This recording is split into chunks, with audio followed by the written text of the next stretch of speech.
Hyderabad central university భూముల్ని కాపాడుకోవడానికి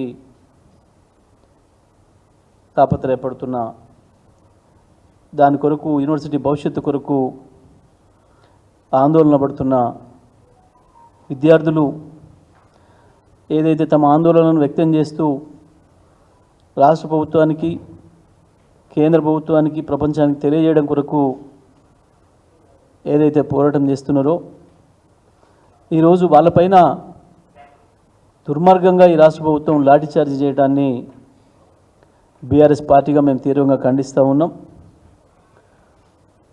ఈ ప్రభుత్వం చాలా దుర్మార్గంగా వ్యవహరిస్తూ ఉంది.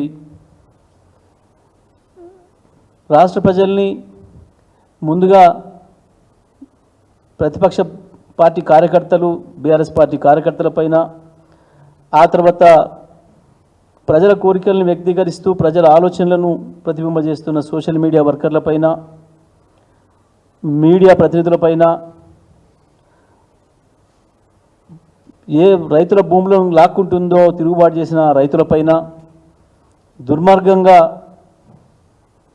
కేసులు పెట్టి అరెస్ట్ చేసి జైలుకు పంపుతూ లాఠీచార్జీలు చేసి ఏ రకంగా హింస పెడుతుందో, చివరికి ఏ విద్యార్థులు ఏ యువత మద్దతుతోనైతే అధికారంలోకి వచ్చిందో ఇవాళ ఆ విద్యార్థుల్ని కూడా దుర్మార్గంగా లాఠీచార్జ్ చేసి అనేక మందికి గాయాల పాలై అరెస్ట్ చేసి ఇవాళ పోలీస్ స్టేషన్లో నిర్బంధించడాన్ని మేము తీవ్రంగా ఖండిస్తూ ఉన్నాం.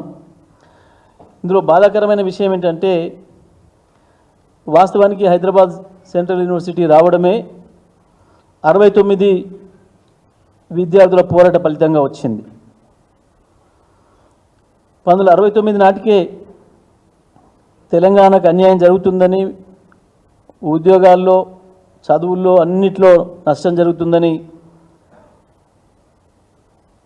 ఏదైతే పోరాటం ప్రారంభమైందో మా తెలంగాణ మాకు కావాలని, ఆ పోరాటం నుంచి మరలి పక్కదారి పట్టించడం కొరకు ఆనాడు కేంద్ర ప్రభుత్వం తప్పని పరిస్థితులలో ఇచ్చిన యూనివర్సిటీ ఇది Hyderabad central university of Hyderabad అంటాం.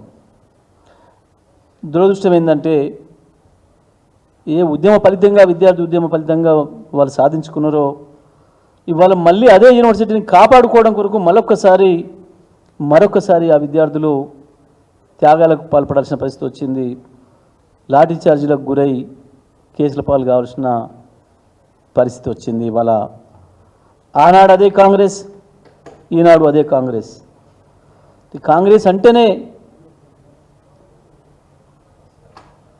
కేసులు, కాంగ్రెస్ అంటేనే లాఠీ చార్జీలు, కాంగ్రెస్ అంటేనే జైళ్ళు అనేది మరొకసారి నిరూపించుకుంది వాళ్ళ కాంగ్రెస్ ప్రభుత్వం, దాని నాయకుడు రాహుల్ గాంధీ కూడా. ఇంకా దుర్మార్గం ఏంటంటే దీంట్లో మంత్రులు నిన్న అక్కసంత వెళ్ళగక్కి వరుసగా ఒకటి తర్వాత ఒకడు పెయిడ్ బ్యాచ్ ఉంది అని చెప్పి మాట్లాడింది. విద్యార్థుల్ని అవమానించే పద్ధతుల్లో మిమ్మల్ని అందరం ఎక్కించిన విద్యార్థి యువతను వెక్కిరించే పద్ధతుల్లో, హేళన చేసే పద్ధతుల్లో, అవమానపరిచే పద్ధతుల్లో పెయిడ్ బ్యాచ్ అని మాట్లాడారు. పెయిడ్ బ్యాచ్లు ఈ రకంగా లాఠీ చార్జీలు, దెబ్బలు తిని కేసులు ఎదుర్కొని జైలు పాలవుతారా? విద్యార్థులు పేమెంట్లకు లొంగిపోతారా? ఇదా మీ సంస్కారం? ముఖ్యమంత్రి మంత్రుల సంస్కారం గిదా? విద్యార్థుల గురించి మాట్లాడేటప్పుడు, విద్యార్థుల గురించి ప్రస్తావించేటప్పుడు మీరు మాట్లాడే మాటలు గివే. నిజమే, పెయిడ్ బ్యాచ్ ఎవరు? మీరు ముఖ్యమంత్రి, మంత్రులు. మీరు పెయిడ్ బ్యాచ్ అనే విషయాన్ని మీరే బహిరంగంగా చెప్పుకున్నారు 100 సార్లు. రేవంత్ రెడ్డి పిసిసి పదవి మొదలైంది పేమెంట్తోనే వచ్చింది అనే విషయాన్ని మీ దాంట్లో ఉన్న ఎమ్మెల్యేలే మాట్లాడింది ఆనాడు. మంత్రి పదవి కావాలంటే ఇంత పేమెంట్ చేసి రావాలి అని చెప్పి మీరే చెప్తున్నారు. మంత్రి పదవి రావాలంటే మూట తీసుకొని ఢిల్లీ పోవాలనే మాట మీరే చెప్తున్నారు. పేమెంట్లు ఇచ్చి సీట్లు తెచ్చుకున్నది మీరు, పేమెంట్లు ఇచ్చి మంత్రి పదవులు తెచ్చుకున్నది మీరు. మళ్ళీ ప్రజలకి ఇవ్వాల్సి వస్తే పేమెంట్ తీసుకొని ఇస్తున్నది మీరు. పని చేసిన కాంట్రాక్టర్లకు పైసలు ఇవ్వాల్సి వస్తే పేమెంట్ తీసుకొని పనిచేస్తున్నది మీరు. పేమెంట్ ఇచ్చి తెచ్చుకోవడం, పేమెంట్ తీసుకొని ఇవ్వడం అనేది మీకు మాత్రమే అలవాటు. పేమెంట్ మీద ఏదైనా పేటెంట్ ఉంది అంటే అది మీకు మాత్రమే ఉంది, కాంగ్రెస్ పార్టీకి మాత్రమే ఉంది, కాంగ్రెస్ పార్టీ ముఖ్యమంత్రికి మంత్రులకు మాత్రమే ఉంది తప్ప పేమెంట్ మీద పేటెంట్ మీది మాత్రమే తప్ప విద్యార్థులది కాదు. సమాజ గమనంలో, సమాజ మార్పులో, సమాజంలో వస్తున్న దుర్మార్గమైన పోకడలను వ్యతిరేకించడంలో విద్యార్థి లోకం ఎప్పుడు కూడా ముందే ఉంది, త్యాగాలకు ఎప్పుడు కూడా ముందే ఉంది. ప్రపంచ గమనమే విద్యార్థుల త్యాగాలతో జరిగిందనే సోయి లేని వాళ్ళు, పైరవికారులు, దందాగాన్లు మీరు వాళ్ళ పేమెంట్లతోని పదవుల్లోకి వచ్చారు. మీరు ఎవ్వడు కూడా ప్రజా ఉద్యమాలతో సంబంధం ఉన్నవాడు కాదు, మీరు ఎవడు కూడా ప్రజానాయకుడు కాడు, పుట్టుకతోని నాయకత్వ లక్షణాలు ఉన్న ఎవడు కూడా కాడు. ఈ దందాలు ఆ దందాలు చేసి మీరు చేసిన బ్లాక్ దందాలలో వచ్చిన పైసలతోని పదవులు కొనుక్కొచ్చుకొని, పార్టీల బలహీనతలను ఆసరా చేసుకొని పదవులను కొనుక్కొచ్చుకొని పేమెంట్ల మీద వచ్చిన నాయకులు మీరు విద్యార్థుల్ని పేమెంట్ల మీద పనిచేస్తున్నారు అనే దుర్మార్గమైన మాటలు మాట్లాడుతున్నారు. ఇది కేవలం మీకు కాంగ్రెస్ పార్టీ ముఖ్యమంత్రి నుంచి మంత్రుల వరకు మీకు వర్తిస్తే తప్ప పేమెంట్ మీద పనిచేసేది, పేమెంట్ల మీద పదవులు తెచ్చుకునేది అది విద్యార్థులకు వర్తించదు. విద్యార్థులు ఎటువంటి పోరాటాలకైనా వెనుకాడరు. వాళ్ళు నమ్మిన దాని కొరకు, నమ్మిన సిద్ధాంతం కొరకు, సమాజ శ్రేయస్సు కొరకు, సమాజ మార్పు కొరకు ప్రాణత్యాగాలే అలవాటు తప్ప విద్యార్థులకు పేమెంట్ తీసుకునే అలవాటు లేదు. కేవలం పేమెంట్కు అలవాటు పడ్డ వాళ్ళు మాత్రమే ఇటువంటి మాట్లాడతారు తప్ప ఇంకోడెవడు మాట్లాడలేడు. ఇంత అవమానకరంగా విద్యార్థుల గురించి వెళ్ళి మాట్లాడడం అనేది అసలు ఏం జరుగుతుంది? వాళ్ళు అక్కడ దేని కొరకు మాట్లాడుతున్నారు? పేమెంట్ మీదనే కనుక నువ్వు అన్నది నిజమైతే మరి మీ కార్తీ చిదంబరం ఆయన కూడా పెట్టిండు, నేను హెచ్సి విద్యార్థులకు మద్దతుగా ఉన్నా, అక్కడ దాన్ని ఆపండి, ఆ దాష్టికాన్ని ఆపండి, ఆ వన్యప్రాణుల్ని సంహరించడం ఆపండి అని చెప్పి పెట్టిండు. కార్తీ చిదంబరం కూడా పేమెంట్ మీదనే మాట్లాడిందా? కార్తీ చిదంబరం పేమెంట్ మీద మాట్లాడిందా? అడగండి మరి ఒకసారి, ఎంత పేమెంట్ ఇచ్చిండ్రు, ఎవరు ఇచ్చిండ్రు, ఆయనకు ఎందుకు మాట్లాడిండో ఒకసారి మాట్లాడండి. మీ పార్టీ ఎంపీ ఇప్పుడు ఆయన అనేక మంది, ప్రకాష్ రాజ్ మాట్లాడిండు, ధ్రువరాటి మాట్లాడిండు, అనేక మంది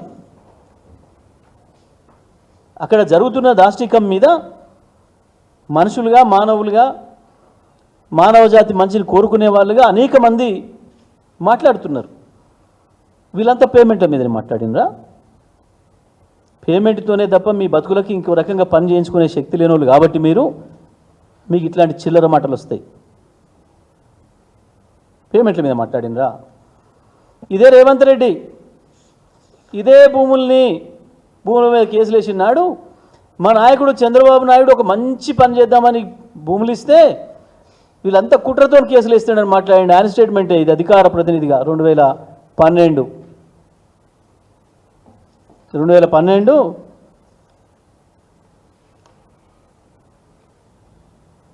సెప్టెంబర్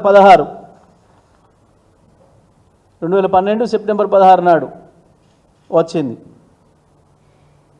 ఇదే రేవంత్ రెడ్డి భూములు ప్రభుత్వానికి కావు, ప్రైవేట్ వాళ్ళకి ఇచ్చిండు, మా చంద్రబాబు నాయుడు చాలా గొప్ప పనులు చేద్దామని ఇస్తే ఈ దుర్మార్గంగా వీళ్ళు అడ్డుకుంటున్నారు. కాంగ్రెస్ అడ్డుకుంది, ఇప్పుడు కేసీఆర్ అడ్డుకుంటున్నాడు, బీఆర్ఎస్ పార్టీ అడ్డుకుంటుంది, టీఆర్ఎస్ పార్టీ అడ్డుకుంటుంది. ఏం లేదు, వాళ్ళ గురువు గారు మొదలుపెట్టిపోయిండు, తాబేదారులకు ఇచ్చి సాటుగా గుంజుకునే ముచ్చట గదే పేమెంట్. ఇక పేమెంట్ మీద వెయ్యాలి, పేమెంట్ తీసుకోవాలి. అదే పని మీద వాళ్ళ గురువుగారు మొదలుపెట్టిండు, గురువుగారితో సాధ్యం కాలేదు కాబట్టి ఇప్పుడు శిష్యుడు పూర్తి చేసే పనిలో ఉన్నాడు. పేమెంట్ ఇచ్చుడు, ఇంకో వైపు నుంచి పేమెంట్ తీసుకున్నాడు. అందుకే వీళ్ళకి ఎప్పుడు అదే గుర్తొస్తుంది, అది తప్ప ఇంకొకటి ఉండదు. పేమెంట్ల యావ తప్ప ఇంకొకటి ఉండదు. ప్రజల యావ ఉండదు, పర్యావరణ యావ ఉండదు, పర్యావరణం గురించి వెళ్ళి మాట్లాడుతున్నారు. భారతదేశంలో అత్యంత తక్కువ కాలంలో అత్యద్భుతమైన పర్యావరణ నిర్మాణం చేసిన నాయకుడిగా కేసీఆర్కు అనేక రకమైన కితాబులు వచ్చినాయి. హైదరాబాద్ను గ్రీన్ సిటీ ఆఫ్ ఇండియాకు కూడా గుర్తించారు. 7.5% గ్రీన్ కవర్ను అతి తక్కువ కాలంలో తెచ్చిన నాయకుడు కేసీఆర్. కేసీఆర్ ఏమో ఒకవైపు హరితహారం చేసిండు, రేవంత్ రెడ్డి కాంగ్రెస్ ప్రభుత్వం హరిత సంహారం చేస్తూ ఉంది. కేసీఆర్ హరితహారం చేస్తే కాంగ్రెస్ హరిత సంహారం చేస్తూ ఉంది. కేసీఆర్ వన సంరక్షణ చేస్తే రేవంత్ రెడ్డి అండ్ గ్యాంగ్ హరిత భక్షణ చేస్తూ ఉంది, వనభక్షణ చేస్తూ ఉంది. అందులో ఉండే జంతువులను వేలాదిగా లక్షలాదిగా ఉన్నాయి, అనేక రకాల జంతువులు. పిల్లలు అనేక ప్రయాసాలు కోర్చి పాపం తాపత్రయంతో ఇంతకాలంగా అక్కడ వాళ్ళతో కలిసి బ్రతుకుతున్న నెమలు కావచ్చు, జింకలు కావచ్చు, ఇతర అనేక రకాల వన్యప్రాణులు నీళ్ళలో ఉన్నవి, చెరువులు 3 చెరువులలో బ్రతుకుతున్నవి. వాటి చప్పుడుతోనే వాళ్ళు ఆనందాన్ని పొందుతున్నది.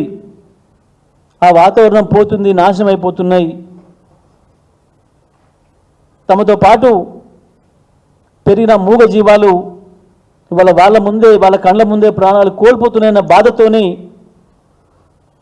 పిల్లలు తమది కానీ బాధ్యతను నెత్తిరేసుకొని పోరాటం చేస్తున్నారు. వాస్తవానికి అది యూనివర్సిటీ బాధ్యత.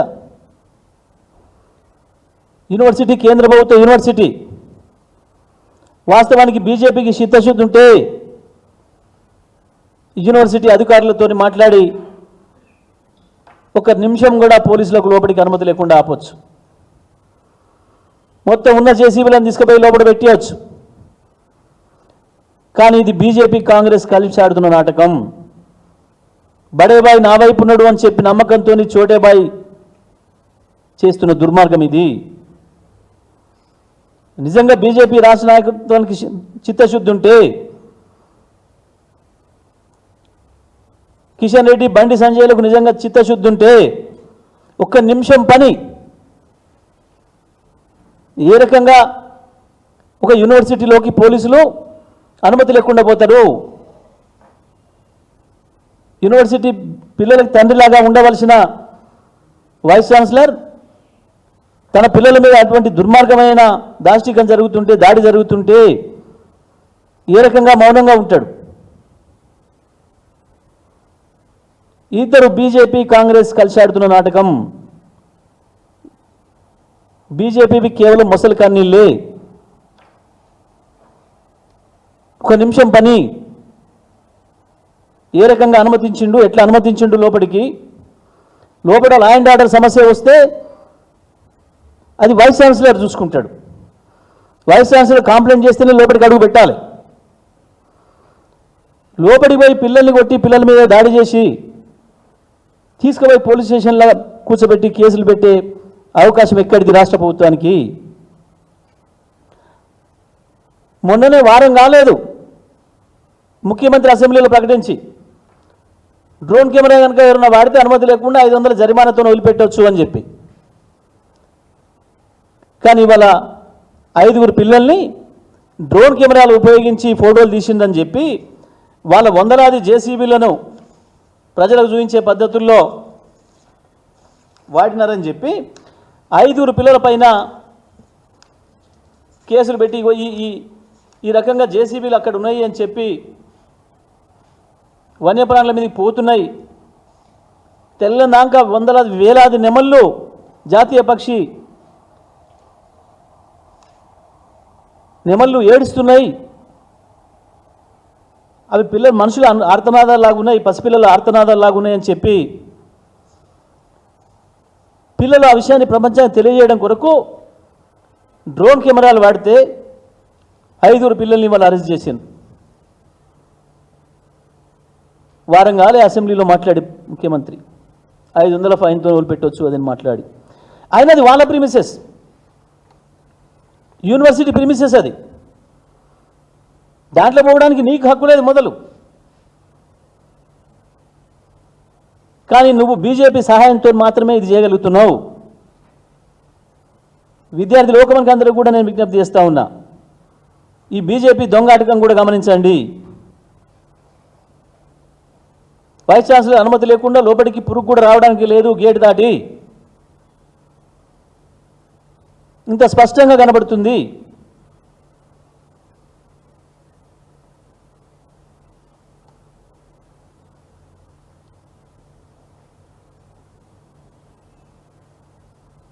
చాలా స్పష్టంగా ప్రభుత్వానికి హక్కులు ఉన్నాయి భూమి మీద, అందులో సందేహం లేదు. ఈ రాష్ట్రంలో వేలాది లక్షలాది ఎకరాల భూముల మీద హక్కులు ఉన్నాయి. ఇవి మన ఎదురుగా ఉన్న పార్క్ మీద కూడా ప్రభుత్వానికి హక్కు ఉంది, ప్రభుత్వానిదే. అమ్ముతారా ఇది కూడా? ఇట్లాంటి 100 ఉన్నాయి పార్కులు. అర్బన్ లంగ్ స్పేస్ పేరు మీద అర్బన్ పార్కుల్ని కేటీఆర్ గారి నాయకత్వంలో ఆనాడు కేసీఆర్ గారి ఆదేశం మేరకు హైదరాబాద్ ప్రాంత ప్రజలకి ఆక్సిజన్కి ఇబ్బంది రావద్దు, రేపు శ్వాస సమస్యలు ఢిల్లీ లాగా రాకూడదు అని చెప్పి 100 పార్కులను ఏర్పాటు చేసిండ్రు. అమ్ముతారా అన్ని? ప్రభుత్వం చేతులు ఉన్న మాత్రాన ఏది పడితే దాన్ని ఎట్లా పడితే అట్లా అమ్మేస్తా? ఏంది అసలు నీ తొందర ఏంది? అసలు పిల్లలు నీ లెక్క ప్రకారమే తెలుసో తెలియకో మాది అని అనుకుంటున్నారు. నీ భూమి అని నువ్వు అంటున్నావు, మాది అని వాళ్ళు అనుకుంటున్నారు. వాళ్ళకు ఒక నమ్మకం ఉంది, ఎందుకంటే ఇన్నేళ్ల నుంచి వెళ్ళి వాళ్ళ హ్యాండర్లో ఉంది కాబట్టి. ప్రభుత్వం కాగితం మీద 2400 ఎకరాలు ఇచ్చినా అక్కడ 2800 ఉందా, 2300 ఉందా, 2200 ఉందా, ఎవడు లెక్క చేయలే ఇప్పటివరకు, ఎవడు గొలవలే. ఇది నాది అని 400 నాది అని నువ్వు పోతున్నావు. ఏ 400 నీది? ఉన్న 2500 ఉందా, 2600 ఉందా, 2800? నీ లెక్క ప్రకారం ఎంత ఉందో ఎవడు లెక్క చెప్పలే ఇప్పటికీ. కానీ ఇది ప్రభుత్వం హైదరాబాద్ సెంట్రల్ యూనివర్సిటీకి ఈ భూమి ఇచ్చినాము అని చెప్పి ఆనాడు ఇచ్చారు 30 ఏళ్ల కింద, వాళ్ళ ఆధీనంలో ఉంది. పిల్లలు ఇది మాది అని భావిస్తున్నారు, మాతో పాటు ఈ పర్యావరణం ఉంది అని భావిస్తున్నారు. లేదు రేపు భవిష్యత్తులో ఇంకా ఇవాళ 5000 మందికే ఉంది, 25,000 మంది వరకు తీసుకుపోతామని చెప్పి ఆ మధ్యన కేంద్రం ప్రకటించింది. రేపు మా అవసరాలు పెరుగుతాయి, దాని కొరకైనా భూమి ఉండాలి. పర్యావరణం పైన కూడా అనేక రకాల రీసెర్చ్ ఇక్కడి నుంచి వచ్చే అవకాశం ఉంది. ఆ పర్యావరణం కొరకైనా ఈ భూమి మాకు ఉండి తీరాలి. మీ ప్రభుత్వాలు ఏం చేయకపోయినా నేచర్ దానంతలో అది పెరిగింది, అద్భుతమైన పర్యావరణం ఏర్పడింది, అద్భుతమైన జంతు జీవజాలం అక్కడికి వచ్చి ఉంది. దానిపైన కూడా మేము రీసెర్చ్ చేసుకునే అవకాశం మా కళ్ళ ముందే ఉంది. దాన్ని మా జోలికి రాకండి అని పిల్లలు ఏడుస్తున్నారు. ఎందుకు మీకు తొందర ఉంది? ఎందుకు ఆ పిల్లల మాట కనీసం వాళ్ళ గొంతు నుంచి బయటికి రాకముందే ఆ గొంతును నొక్కేయాలని ప్రయత్నం ఎందుకు చేస్తున్నారు? లేవా భూములు మీకు? 4th city, future city, 420 city, 4 brothers city అని చాలా సిటీలు కడుతున్నారు కదా. ఆడ ఉన్నది కదా భూమి. 400 కాకపోతే 1400 ఎకరాలు ఇచ్చుకోవడానికి ఉంది కదా. 14,000 ఎకరాలు మేమే సేకరించి పెట్టిపోయిన భూమి ఉన్నది కదా అక్కడ ఫార్మాసిటీ పేరు మీద. 30,000 ఎకరాలు చేస్తే 40,000 ఎకరాలు చేస్తే అని తిరుగుతున్నారు కదా మీరందరూ. 200 ఫీట్ల రోడ్లు వేస్తే 400 ఫీట్ల రోడ్లు వేస్తే అని చెప్పి ప్రజల భూములు లాక్కుంటున్నారు కదా. అక్కడ అమ్ముకోవచ్చు కదా నువ్వు. పిల్లలు వద్దన్న చోటనే అమ్మాలనే నీ పట్టుదలైంది. ఎవరిని మోసం చేయడం కొరకు, ఎవరిని దగా చేయడం కొరకు.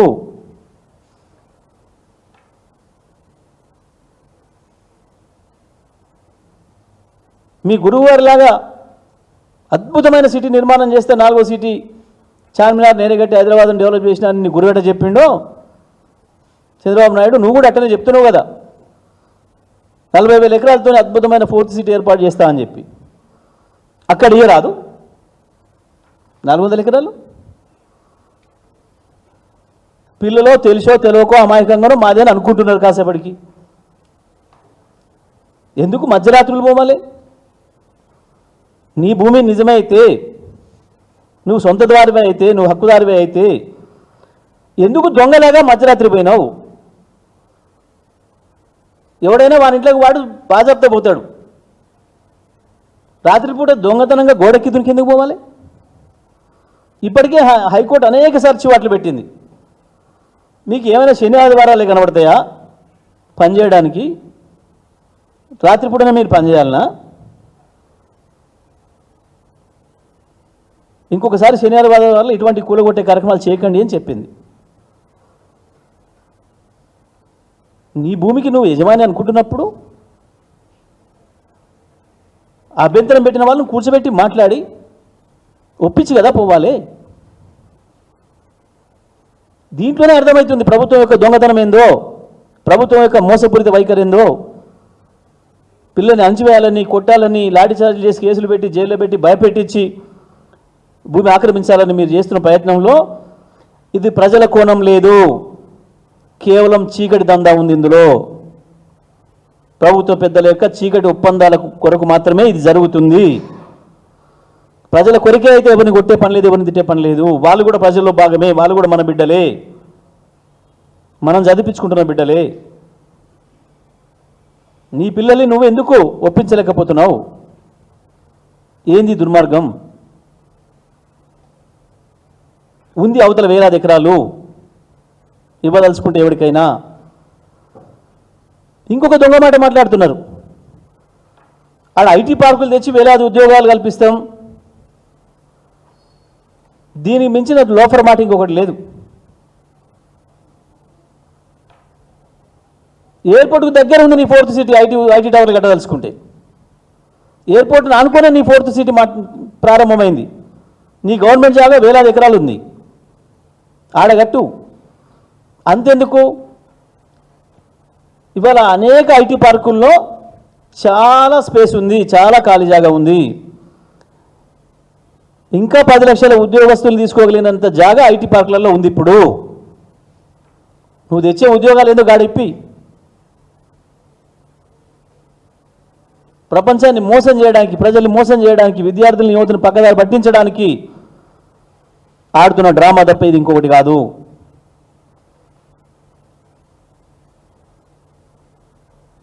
ఐటీ పార్క్ లేదు, ఒక ఉద్యోగం లేదు. కేవలం వాళ్ళ గురువు గారు ఆనాడు ఏదైతే రియల్ ఎస్టేట్ దందా కొరకు దీన్ని అప్పనంగా కట్టబెట్టే ప్రయత్నం చేసిండో దాన్ని ప్రభుత్వాలు ఇంతకాలం కాపాడుకుంటూ వస్తే ఇవాళ దుర్మార్గంగా మళ్ళీ గురువు బాటలో నడుస్తూ ఈయన శిష్యుడు బ్లాక్ దందా కొరకు చీకటి ఒప్పందంలో భాగంగా దీన్ని రియల్ ఎస్టేట్ చేయడం కొరకు ప్రయత్నం చేస్తూ ఉన్నాడు. ప్రజల కొరకే అయితే అంతా పనిచేసేసి తెల్లందాక పనిచేసే అంత చిత్తశుద్ధి వీళ్ళకి ఏం లేదు. పొద్దుదాకానే గంట పనిచేయలే వీళ్ళు అన్నాడు ప్రజల కొరకు. చీకటి దందాల కొరకే రాత్రిపూట చేస్తున్నారు. రాత్రిపూట 100 జేసీబీలు తీసుకొని పోయినామంటేనే ఇది నీ చీకటి దందా. దాని వెనకాల నీకు స్వార్థం ఉంది, నీ స్వప్రయోజనం ఉంది. ఆపచ్చు, లేకపోతే ఆడ పర్యావరణమే లేదు. ఇగో ఈ పుస్తకం అంతా అదే పిల్లలు తయారు చేసినారు. ఎన్ని చూపిస్తున్నారు దీంట్లో. ఈ జింకలు అక్కడివే, వేలాది నెమళ్ళు తెల్లదాక అరుస్తున్నాయి. ఇగో ఈ చెరువు అక్కడిదే. ఇట్లాంటి చెరువులు 3 చెరువులు ఉన్నాయి. మరి పాపం హైడ్రా ఎక్కడ పోయిందో, రంగనాథ్ ఎక్కడ పోయిందో పాపం. ఇగో ఇది మొత్తం ఇందులో ఉన్న జీవరాశి మొత్తం అక్కడిదే ఫోటోలు. పిల్లలు అనేక రోజులు కష్టపడి తీసిండ్రు అవన్నీ ఓపికగా కూర్చొని. ఇంత సంతోషంగా ఒక ప్రపంచం అంతా వాళ్ళ ముందే ఉంది. ఈ పక్షి జాతి మొత్తం అక్కడిదే. ఇది వీళ్ళలాగా మూసీ ప్రాజెక్టు చూపించమన్నప్పుడు సింగపూర్లో అది దాన్ని డౌన్లోడ్ చేసి చూపించినట్టు చూపించలే పిల్లలు. ఇది మక్కి డౌన్లోడ్ చేసుకొచ్చి దాంట్లో తీసుకొచ్చి ఇది మా ప్రాజెక్ట్ అని చెప్పి చూపించిన బదులు చేయలే. అక్కడివే ఇవి ప్రత్యక్షంగా పిల్లలు తీసుకొచ్చినవి. ఇట్లా అనేక రకాలుగా. నిజమే,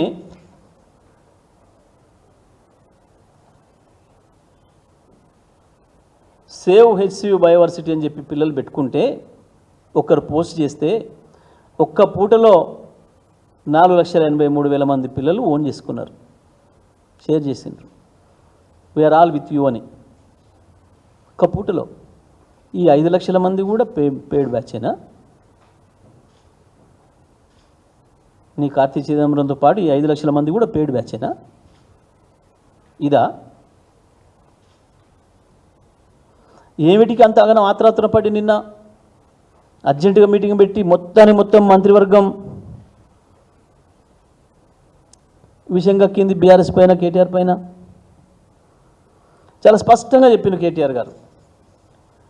పిల్లలు ఇక్కడికి వచ్చిండ్రు, అన్ని ఆఫీసులు తిరుగుతూ అందరినీ రిక్వెస్ట్ చేస్తూ ప్రతిపక్ష పార్టీగా మాకు కూడా బాధ్యత ఉంది కాబట్టి మా దగ్గరికి వచ్చిండ్రు. వాళ్ళే స్వయంగా భవన్కి వచ్చిండ్రు. సార్ మీరు మాట్లాడడం లేదు, మీరు మాకు మద్దతు ఇవ్వాలి, మీరు అన్నిటిపైన స్పందిస్తుంటారు, మీరు దీంట్లో ఎందుకు రావడం లేదు అని చెప్పి వచ్చారు. చాలా స్పష్టంగా చెప్పిండు కేటీఆర్ గారు. మీరు చేస్తున్నది చాలా అద్భుతమైన పోరాటం, న్యాయమైన పోరాటం, మీరు మనస్ఫూర్తిగా చేస్తున్నారు. కానీ మేము రావడం వల్ల వెంటనే అధికార పార్టీకి అవకాశం దొరుకుతుంది, మా పైన దాడి పెడుతూ మీ పోరాటాన్ని మలినం చేస్తారు. అందుకే నేను రావడం లేదు అటువైపు. నాకు బాధ కలుగుతుంది చూస్తుంటే. కానీ మీ పరిశుద్ధమైన పోరాటం దాన్ని అట్లాగే కొనసాగించండి అని చెప్పి నేను దూరంగా ఉన్నా. మేము మా రాజకీయ స్వార్థం కొరకు వచ్చినట్టయితుంది అని చెప్పి నేను దూరంగా ఉన్నా. మీరు వచ్చిండ్రు కాబట్టి తప్పకుండా మద్దతు ఇస్తా, అందులో సందేహం లేదు. మా మద్దతు ఎప్పుడు కూడా ఉంటుంది ప్రజా పోరాటాల వైపు, పర్యావరణం వైపు. తప్పకుండా మీకు ఇస్తా అని చెప్పి అదే పిల్లల సమక్షంలో మీ మీడియా అందరి సాక్షిగా చెప్పాను. ఈ విషయాన్ని కూడా చెప్పాను. నేను ఒక్కసారి ఎంటర్ అయినమో అని అంటే బీఆర్ఎస్ పార్టీ మాట్లాడింది అంటే వెంటనే ప్రభుత్వం మా పైన దాడి పెట్టి మేమే చేయించమని మాట్లాడుతుంది అనే విషయాన్ని కూడా పిల్లలకు చెప్పాను, మీ మీడియా కూడా చెప్పాను. నేను అదే జరిగింది. పోటీపడి ఒకరి మీద ఒకడు మంత్రులు వచ్చి విషయంగా అక్కాను. ఏముంది, మీ విషపు కూరలనే చూపించుకోరు మరొకసారి ప్రజల ముందు తప్ప మీరు మాట్లాడిన చెత్త మాటలు దాంతో ప్రజల వారు మోసపోరు, విద్యార్థులు మోసపోరు. మీరు విద్యార్థుల గురించి చేసిన మాటలు, వాళ్ళని చేసిన అవహేళన, వాళ్ళని చేసిన అవమానం ఊరికనే పోదు.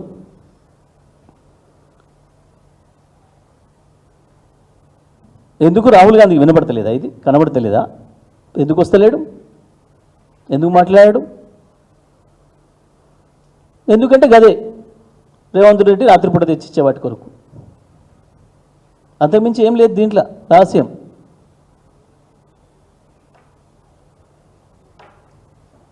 ఆయన మాట్లాడితే నేను ఎడకెళ్ళి తెచ్చేయాలి సార్, మీరు ఇట్లా మాట్లాడితే అని అంటాడు. ఈయన మళ్ళీ ఒక విడత చెల్లించాల్సిన అంటే తప్పించుకుంటాడు, చెల్లింపులు ఆగిపోతాయి. బహుశా దానికి రాహుల్ గాంధీ మాట్లాడడం లేదు.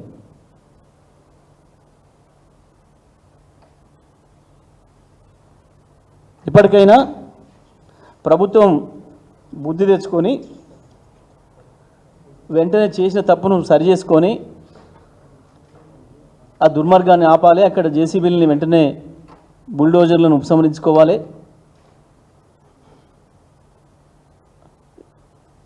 అది ఇతరులకు కట్టబెట్టే ఆలోచనలను మానుకోవాలి. కావాలంటే 4th సీటో 5th సీటో మీరు కట్టుకుంటున్న ఏ సిటీలో ఇచ్చుకుంటారో ప్రభుత్వ జాగా చాలా ఉంది, వేలాది ఎకరాలు ఉంది, ఆ వైపు ఇచ్చుకోండి. కానీ వెంటనే హెచ్సియూలో చేస్తున్న మారణకాండ ఏదైతే ఉందో ప్రభుత్వం దాన్ని ఆపాలి. విద్యార్థులపైన పెట్టిన కేసును కూడా ఉపసంహరించుకోవాలి అని చెప్పి బీఆర్ఎస్ పార్టీగా మేము డిమాండ్ చేస్తూ ఉన్నాం.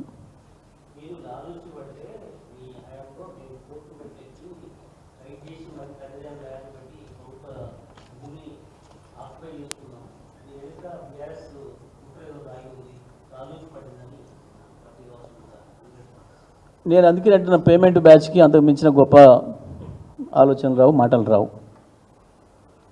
ఇది 10 ఏళ్ళు మా ప్రభుత్వంలో ఒకవేళ జరగకపోతే కోర్టులో నుంచి కేవలం 10 నెలల్లోనే మేము కోర్టులోనే విధి తెచ్చినాం అనుకుంటే ఇంకా చాలా ఉన్నాయి కేసులు. మరి ఎందుకు ఆగుతున్నాయి? తెచ్చిండ్రు దేని కొరకు? అంత తొందరపడి తెచ్చింది అమ్ముకోవడానిక, దొంగతనంగా చీకటి ఒప్పందాల కొరకు తెచ్చిందా? మాకు చీకటి ఒప్పందాలు లేవు కాబట్టి ఆపినాం. మీలాగా చీకటి ఒప్పందాలు ఉంటే మేమే ఆ రోజు కోర్టులో క్లియర్ చేసేద్దాం. మేము మరి కోర్టు తీర్పు అనేది మనం చెప్తే వస్తుందా? చిల్లర మాటలు కాకపోతే, చిల్లర వేషాలు కాకపోతే కోర్టు తీర్పులు మనం అనుకున్న సమయానికి వస్తే మనం అనుకుంటే ఆగుతాయా? అంటే చివరి కోర్టులను కూడా వీళ్ళలాగానే అనుకునే స్థితికి వచ్చారు వీళ్ళు. మీరు చేయగలుగుతారా కోర్టుని ఇన్ఫ్లుయెన్స్? మీరు కేసు వేస్తే తెల్లారే ఇవ్వాలని చెప్పి జడ్జి మీద చేయగలుగుతారా? పేమెంట్ బ్యాచ్లకు ఇంత మించిన ఆలోచనలు రావు, గొప్ప ఆలోచనలు రావు, తెలివ వాస్తవాలు.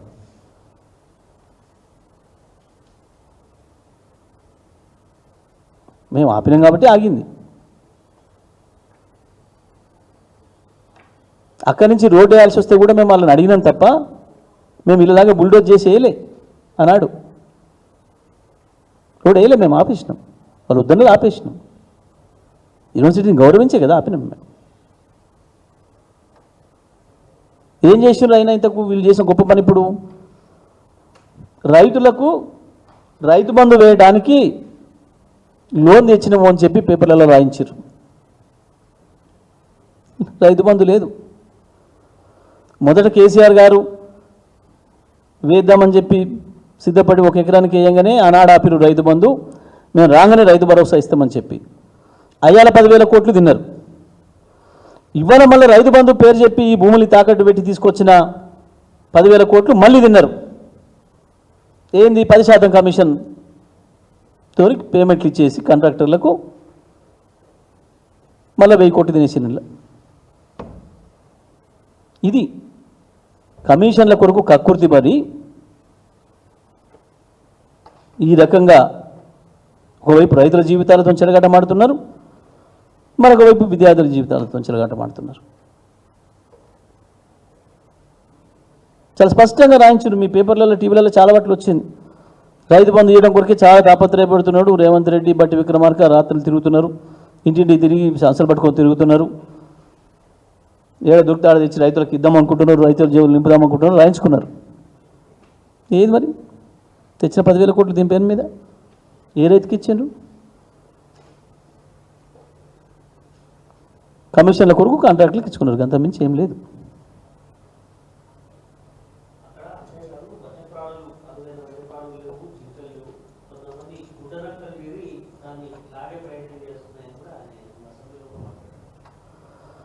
అదే గుంటనక్కలంటే ఇవేనా?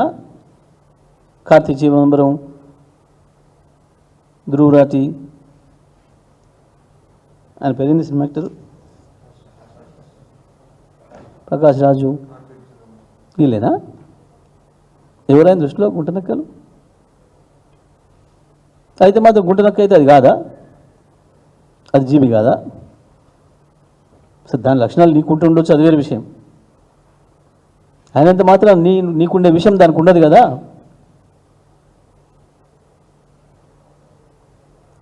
గుంటనక్కలాగా మేము తెచ్చుకున్న వేట నేను వేసుకపోయిందని కాంగ్రెస్ వాళ్ళు అంటున్నారు. నేను కొట్లాడి అధికారంలోకి వస్తే గుంటనక్కలాగా వచ్చి వేసుకపోయిండినా అని చెప్పి వాళ్ళే అంటున్నారు కాంగ్రెస్ వాళ్ళు. గుంటనక్కలు ఎక్కడున్నాయనే సంగతి వాళ్ళే చెప్తున్నారు. సింహం తెచ్చుకున్న వేటల గుంటనక్కలు వచ్చి వేసుకపోతున్నాయని. ఏవి గుంటనక్కలో, ఏవి సింహాలో, ఏవి పులులో, ఏవి నెమ్మల్లో ఉంటే ఉండొచ్చు. నీలాంటి గుంటనక్కలు ఉన్నాయి ఇవాళ తెలంగాణలో. మాలాంటి నెమళ్ళు ఉన్నాయి, జింకలు ఉన్నాయి, అన్నీ ఉన్నాయి. దాంట్లో నీలాంటి గుంటనక్కలు కూడా ఉన్నాయి. లేకుంటే ఎట్లుంటుంది? అడవన్నాక అన్నీ ఉంటాయి.